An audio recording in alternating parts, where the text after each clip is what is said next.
There are two versions of the same AI, built by the same company, trained on the same data, released weeks apart, and almost nobody can tell you which one you should actually be using. One of them is quietly outscoring the other's older flagship on real work. The other one still wins where it matters most and costs you 5 times more to find out why. By the end of this video, you'll know exactly which one deserves your money. And I promise you, the answer is not what most tech channels are telling you. Before we get into it, hit that like button, subscribe if you're new here, and tap the notification bell so you don't miss the next breakdown.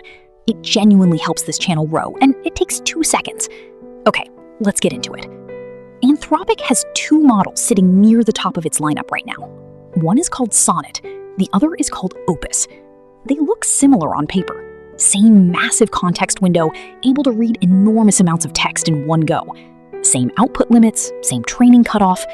If you just glanced at the spec sheet, you'd assume they were basically the same product with a different label slapped on. That assumption is exactly what gets people to overpay or underpay and end up frustrated either way. Here's the twist nobody expected. The cheaper model just did something no mid-tier model from this company has ever done before. On a benchmark that measures real professional work, document analysis, research synthesis, generating structured output the way an analyst or a consultant would, the cheaper model actually edged out the previous flagship. Not tied it, beat it. By a small margin, sure, but a win is a win, and it's the first time that's happened in this product line. So if the budget option can beat the premium option on real work, why would anyone still pay full price for the expensive one? Stick with me, because the answer is more interesting than you'd think. Let's talk pricing first, because this is where most people make their decision before they even look at capability. The cheaper model runs at a fraction of the cost per unit of text processed, roughly 40 to 60% less than the premium model, depending on how you use it. If you're running something at scale, thousands of requests a day, an automated pipeline, a business process, that difference is not small. It can be the difference between a project that's profitable and one that quietly bleeds money every single month. Teams running heavy parallel workloads have reported cutting their daily spend by more than half just by switching their default model. That's not a rounding error, that's a budget-changing decision. But price alone doesn't tell the whole story, and if you stop the analysis here, you'll make the wrong call. So let's go deeper. The premium model still wins, and wins clearly in a few specific areas. Deep, complex coding tasks, the kind where the model has to hold an entire codebase's logic in its head and make surgical, correct changes, the premium model pulls ahead by a noticeable margin. Advanced mathematical reasoning, the kind you'd see in competition-level problems, same story. And when it comes to controlling a computer directly, navigating interfaces, clicking through applications, handling multi-step digital tasks autonomously, the premium model is still the safer bet. These are small edges. On the hardest coding benchmark out there, the gap between the 2 models is significant enough that if your job depends on getting complex code exactly right the first time, you probably don't want to gamble on the cheaper option. So here's the real question this video is actually about. Is that gap worth the extra cost? And the honest answer is, it depends entirely on what you're doing. And I'm about to break down exactly how to figure out which side of that line you fall on. Let's start with something most people don't even know exists. The cheaper model isn't just one fixed level of intelligence anymore. It comes with an adjustable effort setting. Think of it like a dial you can turn from low all the way up to extra high. At the low end, it's fast and cheap, perfect for simple, repetitive tasks where you don't need deep reasoning.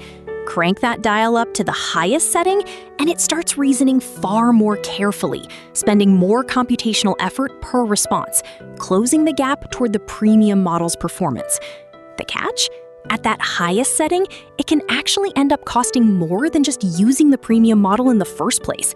So the cheap model isn't always cheap. It depends entirely on how hard you push it. This changes the whole way you should be thinking about the decision. It's not really which model do I pick, it's where on this curve do I need to sit for this specific task. For quick questions, drafting emails, summarizing documents, basic coding help, you don't need much effort at all, and the cheaper model at a low setting will fly through it for pennies. For something like architecting a complex system, debugging a gnarly production issue, or solving a problem that requires real multi-step logical reasoning, you either crank that dial way up, or you just go straight to the premium model and skip the guesswork entirely. Now let's talk about something that almost never gets covered in these comparison videos, and it's arguably more important than any benchmark score: safety and reliability under pressure. When these companies run internal audits testing how a model behaves in edge cases, situations designed to see if it does something it shouldn't, the premium model came out slightly better aligned than the cheaper one. Not by a dramatic margin, but a measurable one. If you're deploying an AI system that's going to run autonomously, making decisions without a human double-checking every single output, that small difference in reliability might matter more to you than any speed or cost benefit. An AI that occasionally makes a subtle mistake at scale can create problems that cost far more than what you saved on the token bill. On the flip side, there's an area where the cheaper model actually shines specifically because of how it was designed. It was intentionally built with lower capability in certain high-risk technical domains, things like cybersecurity exploit development, as a deliberate safety choice. In testing, it essentially couldn't produce a working exploit in a controlled evaluation environment. That's not a weakness for 99% of use cases. If anything, it's a feature, a model that's harder to misuse while still being remarkably capable at the tasks regular people and businesses actually care about. So let's zoom out and actually answer the question you came here for. If you're a developer working on something straightforward, building a web app, writing scripts, doing everyday programming work, handling customer support automation, generating content, analyzing documents, running a high-volume production system, the cheaper model is very likely your best move. It gives you performance close enough to the premium tier on most everyday work at a cost low enough that you can run it constantly without worrying about the bill.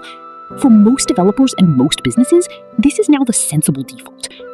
But if you're working on something where a mistake is expensive, a deep, complicated codebase where one wrong change breaks production, a task involving serious mathematical or scientific reasoning, an autonomous agent that's going to be clicking around a computer screen making decisions with real consequences, or literally anything where you need the absolute highest ceiling of capability regardless of cost, that's when the premium model earns its price tag.